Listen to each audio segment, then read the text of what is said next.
xabsiga ayaa loo taxaabay garyaqaan colaad oo ah wiilkii Soomaaliyeed ee u dhashay beesha Gabooye ee isla markaasi ninka Chinese-ka ah looga daray gabadhii uu dunida ugu jeclay halkan gabadha iyo wiilka kaaga muuqda ee aqal galaya ee farxadda dareemaya waxa ay murug ku reebeen ugu dambeyn ay xabsin galiyeen wiil Soomaaliyeed haddaba ninkan Chinese-ka ah ee lacagta haysta isla markaana dhunkanaya gabadha Soomaaliyeed ayaa barcid la ah uga dhaqaaqay wiilkii Soomaaliyeed ee Gabooye isla markaana ku yiri adeer lacag ayaa dunida ka shaqeysa ee hargeysada iska dhex ooy balse markii uu wiilkii afka furtay ee uu isku dayay inuu wax yar hadlo ayaa ciidanka Soomaaliland gurga ugu soo daateen kadibna xabsiga ayaa loo taxaabay garyaqaan colaad hadeertaan waa mid yaala xabsiga isla markaana cid u maciinaysa aan la arkin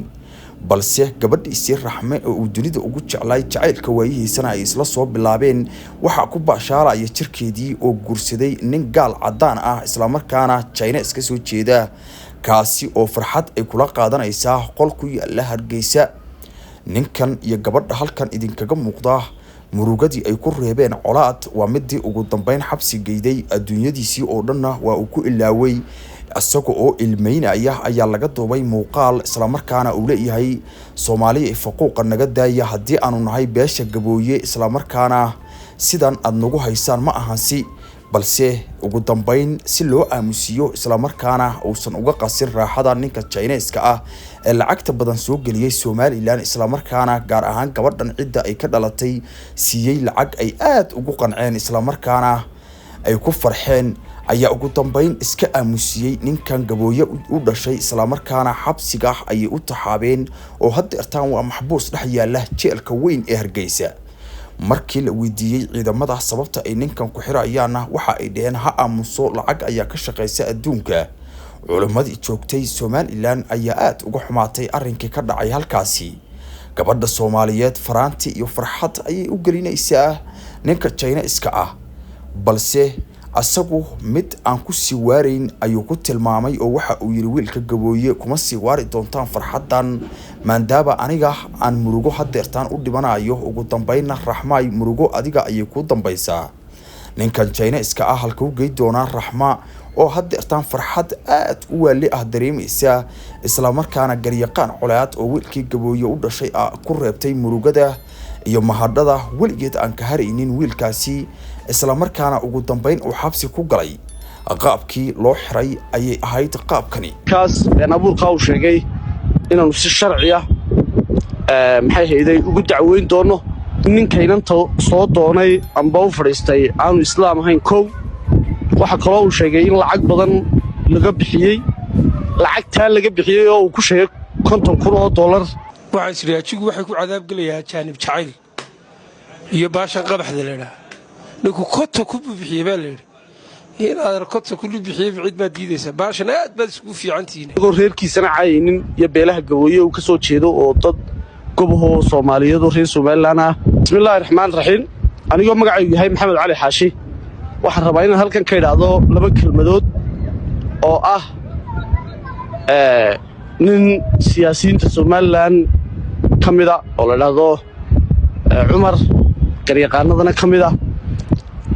oo maalin dhaweyto wax ka sheegay arrin dhaqan oo guura aflagaado iyo been qaawna ka sheegay sida la ajligeed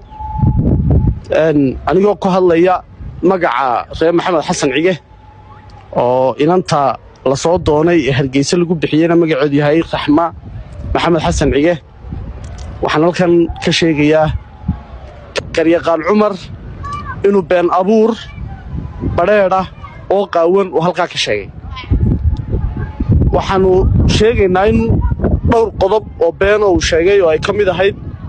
in ninkaynanta soo doonay amba u fariistay aanu islaam ahayn koow waxa kale uu sheegay in lacag badan laga bixiyay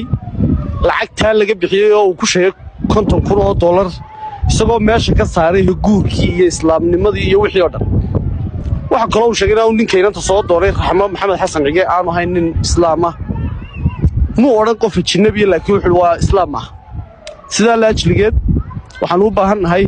oo halkan anoo qoyska afkiisa ku hadlay ka sheegaya ninkaas been abuurka uu sheegay inuu si sharci ah maxay hayday ugu dacweyn doono loona baahan yahay inuu saddex qodob soo caddeeyo. kow ninka inanta guursaday oo uu ku sheegay inaanu islaam ahayn. waxa kale oo uu sheegay uu yidhi lacag baa laga bixiyey dheeraada. waxa kale oo uu sheegay in maxay hayday macno iib oo kale qof la iibiyey oo kale uu ka soo qaaday. marka waxaan leenahay annagoo reerkiisana caayaynin iyo beelaha gabooye uu ka soo jeedo oo dad gobahoo Soomaaliyeed oo reer Somaliland ah waxaan u sheegaynaa Cumar inaan arrintaa ku ashkataynayno kagana hadhaynin. waxaan leenahay cadaymahaas ayaa lagaga baxay. ninkan hadlaya waa familka gabadha ee lacagta jabsaday isla markaana ninka Chinese-ka uu lacagta u jabiyay waana kan garyaqaan oo iska oynaya isla markaana sheegaya qaabkii looga dulqaaday gabadhiisa uu dunida u jeclaa iyo qaabkii loo faquuqay. hadda kaftabaniyo waxaan shiraajigu waxay ku cadaab galayaa jaanib jacayl iyo baashan qabaxda leeyahay ninku kota ku bixiyay baa leeyahay in aad kota ku bixiyay cid ma diidaysa baashan aad bad isku fiicantiin marka anigu ilaahay waxaan ka baryay inaad horta jaanib jacayl aydan ku cadaab gal taa ilaahay baa idinka ka baryay waxaan kale ilaahay ka baryaya oo ilaahay idinka baryaya inaydan faquuqad nagu haysan aydan ku cadaab gal qiyaamaha idin qabsan meena shalaweyno qiyaamaha baan ariyay qaar badan baa yiri qiyaamaha naga daawoon idinka deena anagu dad calool fiyobo aan dadka cafiyaanna balidukuna waxaanaad nagu haysaan naga cafiyo soo dabca waba intaaba sax bulshada iyo dadka waaweyn iyo dadka culimada ganacsatada iminka deegaanka Soomaalida jigjiga waa hore waxa ka dhacay in guur dadka deegaanka ka soo jeeday dad kale isdhexgalkooda laga shaqeeyay dad badan oo la isku guuri fariin noocaasa bulshada ma u maraysa hawada in acyaanta bulshadu fariin noocaasa ka shaqeeyaan si ruta ku sheegayay ma dhici kartaa horta ruta ku sheegaya guurkaas sheegaysa jigjiga wax iskuursaday lama garanay laakiin filim inay ilay keenay oo islaha dadkii isku dhex galaan oo la isku guursado dhaqanka lagu baabiyaabay laakiin cid ay iskuursatay ee la isku guuriyay ama reeraayga aad ama reerka kale ka soo ahaadaan inaad way markii meesha la yimid oo la garaway cid kala haayeen marka in lagu dhiirado oo taasoo kala la keeno oo dawliba dadkii la garanayo oo waxaan waaniga kuri mudday qaadanaysaa wacyiga xagga diinta wacyiga aqoonta wacyigelin adigu bulshada dhexdeeda waxaas oo dhan u baahanta waxay u baahantahay waxaan halkii ka soo bilaabatay